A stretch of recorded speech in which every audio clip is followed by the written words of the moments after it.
नमस्कार, देख रहे हैं झकास भारत और मैं हूं रविकांत।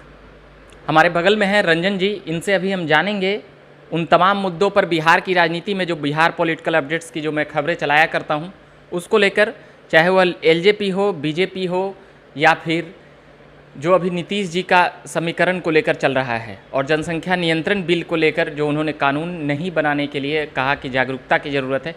ऐसे कई मुद्दों पर हम अभी रंजन जी से बात करेंगे जो राजनीति पर लिखते पढ़ते बोलते रहते हैं, और क्या कुछ बातें हैं वो मैं जानूंगा। राजनीतिक एंगल से विश्लेषक भी कह सकते हैं और पॉलिटिकल सामाजिक रूप से भी जुड़े हुए रहे हैं, तो उसी प्रकार अभी हम इनसे कई बातें जानेंगे। पहले तो बहुत बहुत स्वागत है रंजन जी आप। जी धन्यवाद रवि जी। तो अभी जो आपको लग रहा है बिहार की राजनीति में और आबो हवा में, एलजेपी और जदयू जो लड़ाई हुआ, पहले मैं इस पे बात कर लूँगा, फिर नीतीश जी का बीजेपी पर इस प्रकार से जिस प्रकार से वो कर रहे हैं अभी जनसंख्या को लेकर, क्या यह 2024 की तैयारी करे, तो हम इन तमाम बातों पर चंद मिनटों में हम बात करेंगे। तो पहले हमें ये बताइएगा कि लोक जनशक्ति पार्टी का जो आशीर्वाद यात्रा था वह कैसा रहा और कैसा समर्थन मिला?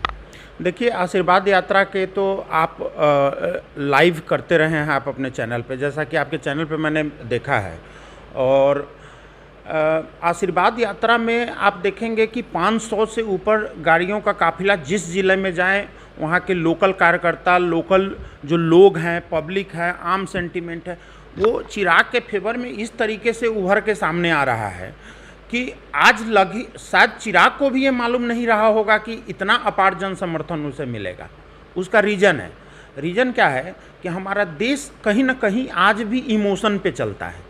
हमारे यहाँ राजनीति हो, बिजनेस हो या पारिवारिक संबंध हो, यहाँ जो है भावना का बड़ी कदर होती है।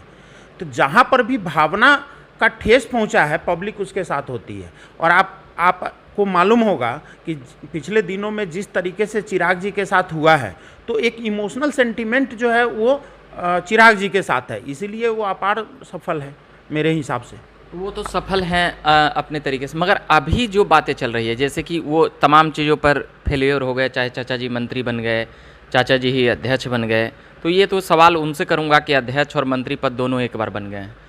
मगर चिराग को जिस प्रकार से समर्थन, तो वोट में जैसे सहानुभूति ज़्यादा दिनों तक टिकी हुई नहीं रहती है रंजन जी। हम लोग घूमते हैं, देखते हैं, तो जितना समझ में आया उसी के आधार पर आपसे अभी जानूंगा। तो क्या ये जब तक वोट में कन्वर्ट नहीं होगा, चिराग जी से भी हमने सवाल किया था कि आप इतना ज़्यादा जो कर रहे हैं और कह रहे हैं, तो आपको 135 सीटों में क्यों नहीं 10-20 सीट जितवा दी जनता? ये भी तो एक रीज़न है। देखिए, मैं बताता हूँ इसमें क्या हुआ कि जैसा कि 134 विधानसभा पे चिराग जी ने चुनाव लड़ने का काम किया। 134 विधानसभा में 40 सीट ऐसी रही है जहां पर खुद नीतीश कुमार जी ने माना है कि अगर एलजेपी नहीं होता तो 40 सीट जदयू की होती। इनका, चिराग जी का लक्ष्य जो मुझे लगता है पिछले विधानसभा में ये रहा था कि हमें अपनी प्रतिनिधि को विधानसभा में लाना उनका मुद्दा नहीं था। उनका मुद्दा था कि नीतीश के नीतियों का विरोध करना। जो नीति वो बिहार को लेकर पिछले 10 साल में लेकर 15 साल में बिहार में वो अपनी नीतियों को, जैसे नल जल योजना हो, 7 निश्चय प्रोग्राम हो, इन सब बारे में जब भी वो बोले हैं तो नीतियों का तो आलोचना करना ही था, मगर खेल भी बिगाड़ना था नीतीश जी का। खेल तो बिगाड़ दिया ना। आज देखिए कि आज वो हाशिए पे चले गए। नीतीश जी कहाँ 80 सीट जीतने वाले पार्टी हुआ करती थी, कभी बिहार के नंबर 1 पार्टी हुआ करती थी, आज नंबर 3 पे हो गए। अनुकंपा पे आप मुख्यमंत्री बन गए। बीजेपी के बिना सपोर्ट के आप चल नहीं सकते हैं, लेकिन बीजेपी से वही कहावत एक होता है ना, न खाब खाब भर थारी, या न सुतम सुतम गोर थारी। तो ये मिथिला में एक कहावत है। तो इस कहावत को चरितार्थ करते रहते हैं नीतीश कुमार समय समय पे। बीजेपी के नीतियों के साथ भी नहीं है। बीजेपी के चाहे जितने भी मुद्दा हैं, राम मंदिर हो, धारा 370 हो, सीएए हो, अभी जनसंख्या नियंत्रण कानून हो, अभी कई मुद्दे हैं जहां पर नीतीश जी स्टैंड नहीं करते बीजेपी के साथ, लेकिन बीजेपी के विधायकों का सहयोग जरूर चाहिए उनको मुख्यमंत्री बनने के लिए। तो चलिए नीतीश जी की बात है।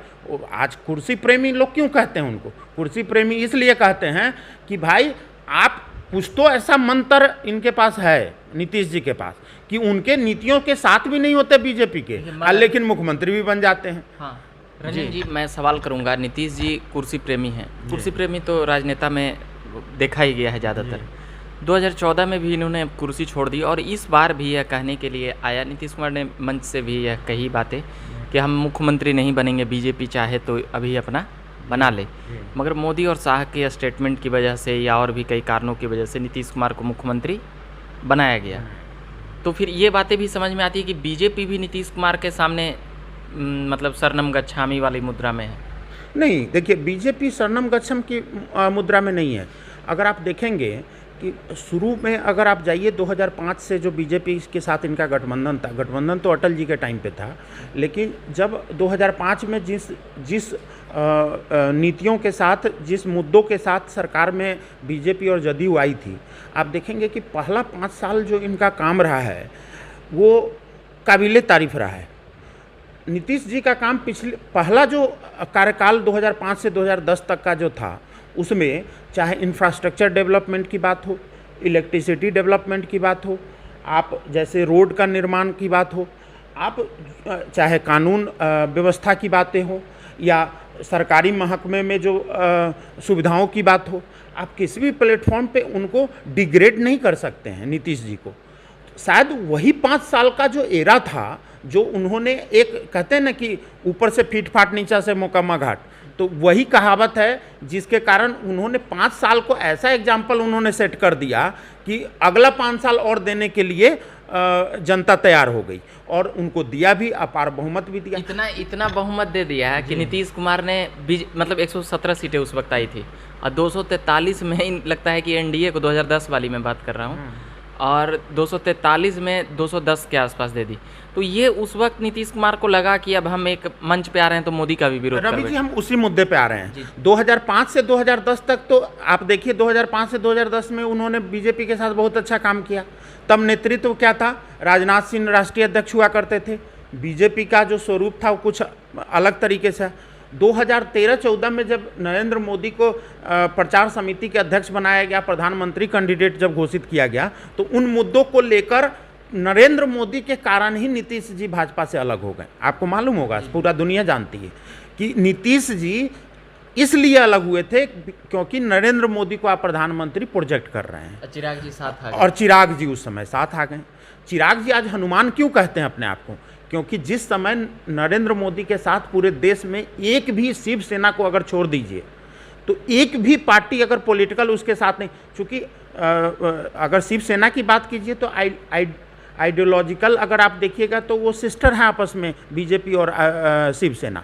तो शिवसेना को अगर हटा दीजिए तो सिर्फ एक सेकुलरिज्म वाली जो पार्टी होती है जिसको समाजवाद कहते हैं, जहाँ से समाजवाद का विचारधारा निकल के जिन पार्टियों में आई थी, उनमें से सिर्फ रामविलास पासवान जी ही थे जो लोक जनशक्ति पार्टी ही थी जो उस समय किसके साथ थे? नरेंद्र मोदी जी के साथ थे। अच्छा, उस बात को समझिएगा रंजन जी, यही रामविलास पासवान 2003 में मोदी के गोधरा और गुजरात दंगे को लेकर अलग हुए थे जी। मगर ये जो गठबंधन हुआ है, कहीं ना कहीं इसमें चिराग का जो मन मुताबिक था, मोदी के प्रति विनम्रता था या मोदी के प्रति उनमें जो भक्ति का या हनुमान का जो भी बात है, तो वो सब बातें थी चिराग में। तो ये गठबंधन रामविलास पासवान ने नहीं, चिराग ने किया है। ये बात देखिए, गोधरा वाला जो कांड था, गोधरा वाले कांड में ये था कि उस समय तो आरोप लगा था, आपको पता होगा सुप्रीम कोर्ट ने उन्होंने क्लीन चिट दिया कि उसमें मोदी जी का कोई रोल नहीं रहा है, चूंकि न्यायिक व्यवस्था से ऊपर तो कुछ होता नहीं है। तो बाद में चल के सुप्रीम कोर्ट ने उन्होंने जो त्यागपत्र दिया था आरोप पे दिया था, आरोपित चूंकि किया गया था इसलिए उन्होंने वो कर दिया, त्यागपत्र दे दिया रामविलास जी। वो रामविलास जी का स्टैंड था और सही था। चिराग जी एक फ्यूचरिस्टिक लीडर हैं, वो विजन रखते हैं। वो जानते थे कि मोदी एक बार फिर से प्रधानमंत्री प्रचंड बहुमत के साथ बनेंगे, चुन के आएंगे, और बीजेपी की जिन नीतियां थी वो नीतियां पूरे देश में लागू भी हुई है। आप देखिए, जितनी भी पॉलिटिकल पार्टी है अपनी आइडियोलॉजी के हिसाब से, सिर्फ भाजपा ही ऐसी पार्टी है जो अपनी आइडियोलॉजी के हिसाब से सारी काम करती आई हैं, जैसे कि धारा 370 हो, राम मंदिर हो, ट्रिपल तलाक हो, सीएए हो, ये बाल जो यौन शोषण जो होता है उस पे कानून हो। इस तरह के जितने भी कानून हैं जो बीजेपी के एजेंडा में रहा, वो अपने एजेंडे को टिक करते गए और अपना नीतियों पे काम करते गए।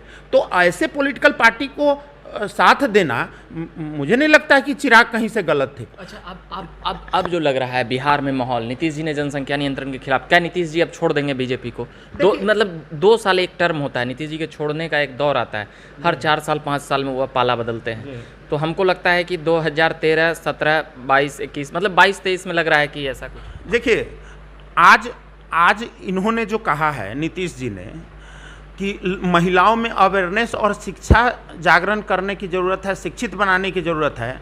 आप बताइए नीतीश जी कि पिछले 10 साल 15 साल में आपने महिलाओं को शिक्षित नहीं किया। अरे आपके कार्यकाल में जो बच्ची जन्म ली होगी वो तो 15 साल क्रॉस कर गई होगी, वो तो मैट्रिक पास कर गई होगी। क्या आपके शिक्षा व्यवस्था इतनी खराब रही है कि वो 15 साल 20 साल में लड़कियों को आप इतना शिक्षित नहीं बना पाए कि जनसंख्या पर कैसे कंट्रोल की जाती है? तो कहीं ना कहीं शिक्षा, अगर जनसंख्या से आप शिक्षा को जोड़ रहे हैं नीतीश जी, तो आप समझ जाइए कि आपके शिक्षा पे ही उंगली उठ रही है। आप खुद अपने स्टेटमेंट से उंगली उठा रहे हैं। आप इसका मतलब आप ये बता रहे हैं कि हमने शिक्षा देने में असफल रहा है। मतलब आपके हिसाब से नीतीश जी घिर रहे हैं चारों तरफ से घिर गए। आप ये चिराग के लिए क्या कहेंगे? देखिए, चिराग का तो आपको पता है वो भविष्य है। आज का चिराग कल का बिहार रोशन जरूर करेगा, मुझे लगता है। आप तेजस्वी को भी अगर देखेंगे और चिराग को देखेंगे तो ज़्यादा कॉम्पिटेंट आपको चिराग ही नज़र आएगा, चाहे एजुकेशनल पॉइंट्स ऑफ व्यू से हो, चाहे विजन के पॉइंट्स हो। अच्छा, आप देखिए कि तेजस्वी इतना ज़्यादा 75 सीट लाया, उसको भी पता है कि ये 75 सीट कैसे आया है।